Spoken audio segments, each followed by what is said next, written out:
Hello, School of Rock. I'm Darrell Nutt, and I'm a drummer in Southwest Florida.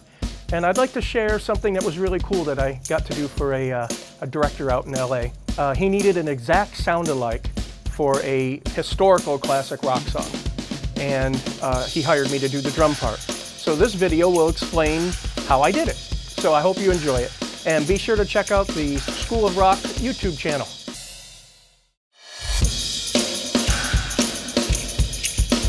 Hey everybody, today I'd like to talk about a drum track project that I was hired to do that proved to be quite challenging for me, and I kind of liked it, and it came out pretty good. I'm very happy with it. So let me explain what it is.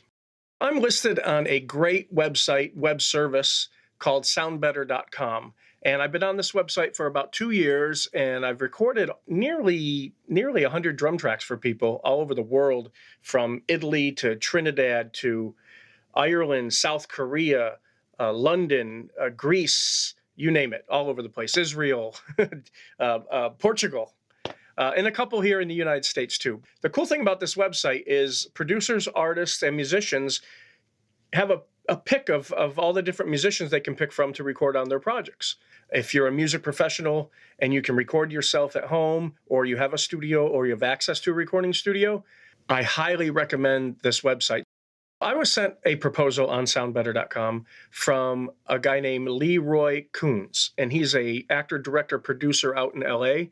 Leroy needed a drum track to be an exact sound-alike and match up perfectly tempo, feel, and the sounds to the original. And the original recording was All Along the Watchtower by Jimi Hendrix, written by Bob Dylan. However, the Hendrix version is just amazing. And Mitch Mitchell plays drums on it. It was recorded in 1968.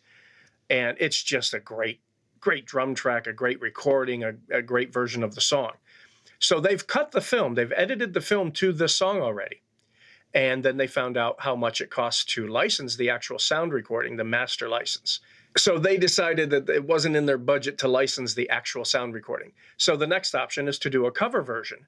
However, since they've already edited the film to the original, it really needs to be exact.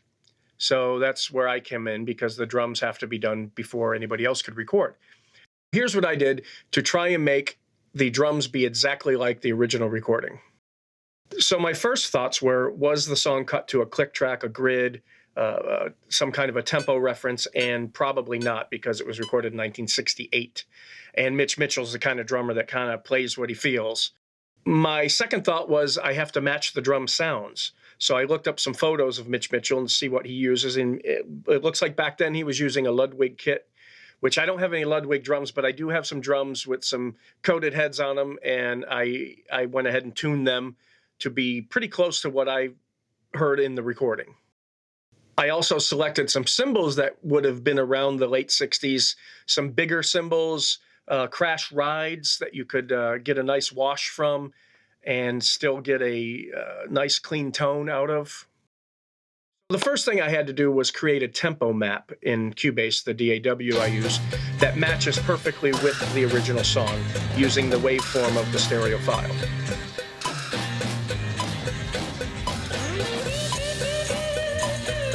And that allows me to match my drum part to a grid that matches the original recording. When I sat down to actually start learning the song, I realized that there really aren't many repeating sections. So I was going to have to take this probably 4 bars at a time, which equals probably 20, 30 overdubs or more. I don't even remember how many there was. But I could listen to the part over and over, the 4-bar section, and play it as best I could. I knew I'd have to do some editing and lining things up later to match that grid and make it as perfect as I could make it. But I still had to play it as perfect as I could play it. So that's what I did. After I had the whole song recorded, then I went in and lined up each section that I needed to line up to the grid that matched the Mitch Mitchell drum part. And I tell you what, towards the end of the song, the drum fills are just crazy. They're awesome. And I don't play in that style, so I really had to really listen and really try to match exactly what Mitch was doing. So another thing I had to think about is the percussion that's on this song. And from what I could tell and what I read on the internet, it was a vibroslap that created that da-da-da-da type sound. It didn't sound like a vibroslap to me. It sounded more like a China cymbal. So what I did is I found a China cymbal and a vibroslap that were very similar in pitch and blended them together to be one sound. And that seemed to work really good for what I was looking for. Also, what I heard, obviously, was a tambourine. And what I thought, which seemed to be seeds. They're just, they're seeds of some sort. But it sounded a lot like the sound that was in the actual recording. So now let's take a look at the vibroslap China cymbal combo, tambourine, and seeds.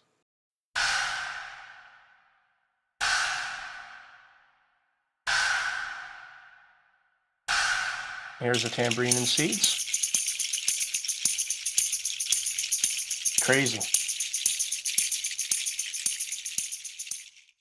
Before I sent it to the client, Leroy, I wanted to do a mix that resembled the actual recording. And I noticed there was a little bit of a slapback, kind of a delay on the drums. And the reverb on the drums was sort of a plate reverb, kind of a warmer plate reverb. Now, the drums on the recording are pretty much in mono, and the slapback is on the other side, and the reverb's kind of on the other side. Let's take a look at the reverb and delay. I'm going to mute the delay, and then the reverb. And now I'll unmute both of them.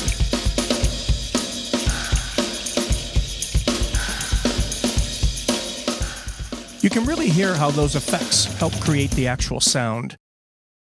When I got a mix that I was happy with, I panned the original song to one side and my drums to the other side so that Leroy could hear the drum part matching up as perfect as I could get it. Due to copyright claims, I could not use the original recording, so I just replaced the drums with my drum track by itself.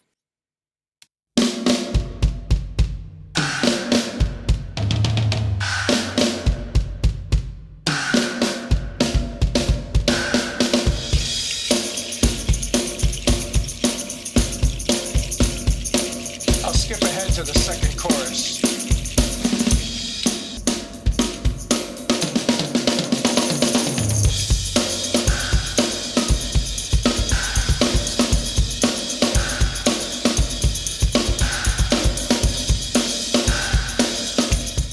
Now let's skip ahead to that outro that I was talking about earlier.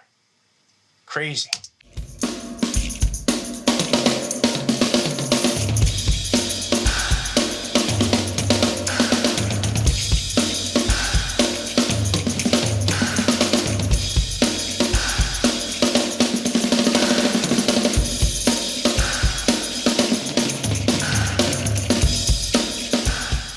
Just for fun, here's the original song with my drums on top of it.